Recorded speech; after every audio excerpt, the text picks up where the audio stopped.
తెలంగాణ రాష్ట్ర బీజేపీ కార్యాలయం సైలెంట్ మోడ్లో ఉందా?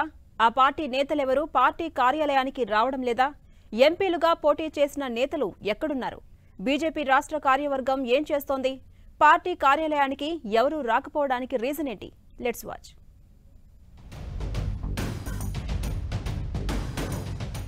లోక్సభ ఎన్నికల ప్రక్రియ షెడ్యూల్ వెలువడిన నాటి నుండి దాదాపు 2 నెలలుగా తెలంగాణలో పొలిటికల్ హీట్ కొనసాగింది. షెడ్యూల్ కంటే ముందు నుంచే నేతలంతా లోక్సభ ఎన్నికల పనుల్లో మునిగిపోయారు.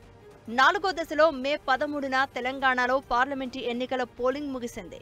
పోలింగ్ తర్వాత బీజేపీ ముఖ్య నేతలంతా పట్టభద్రుల ఉప ఎన్నికపై దృష్టి సారించారు. మే 27న ఆ పోలింగ్ కూడా అయిపోయింది. ఆ రోజు నుంచి పార్టీ ముఖ్య నేతలెవరూ పార్టీ రాష్ట్ర కార్యాలయానికి రావడం లేదు. దీంతో నేతలంతా ఎక్కడున్నారన్న చర్చ పార్టీ కార్యాలయంలో జరుగుతోంది.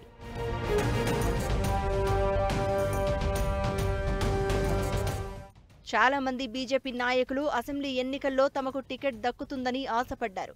అది సాధ్యం కాకపోవడంతో కనీసం లోక్సభ ఎన్నికల్లో అయినా పార్టీ టికెట్ ఇస్తుందని ఆశలు పెట్టుకున్నారు. అయితే వారందరికీ ఆశాభంగమే ఎదురైంది. దీనికి కారణం చాలా మంది నేతలు వేరే పార్టీల నుంచి వచ్చి బీజేపీలో చేరి టికెట్ ఎగరేసుకుపోయారు. దీంతో సుదీర్ఘకాలం పాటు బీజేపీలో పనిచేసిన నేతలు పార్టీ కార్యాలయానికి రావడం మానేశారనే టాక్ వినిపిస్తోంది.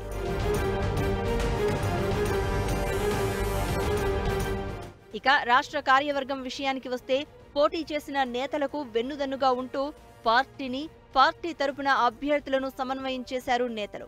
ప్రచార వ్యూహాలను రచిస్తూ ఎప్పటికప్పుడు క్షేత్రస్థాయి నాయకులకు గైడెన్స్ ఇచ్చారు.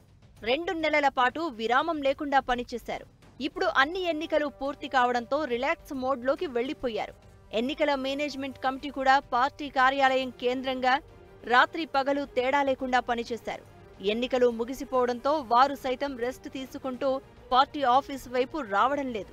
దీంతో మొన్నటి వరకు కళకళలాడిన బీజేపీ రాష్ట్ర కార్యాలయం ఇప్పుడు బోసిపోయి కనిపిస్తోంది.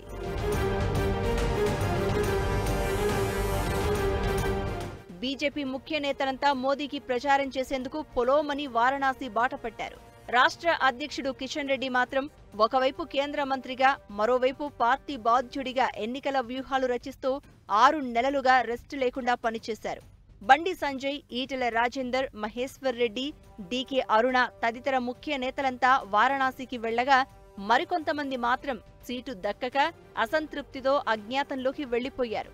దీంతో పార్టీ కార్యాలయం సైలెంట్ మోడ్లోకి వెళ్లిపోయినట్లుగా కనిపిస్తోంది.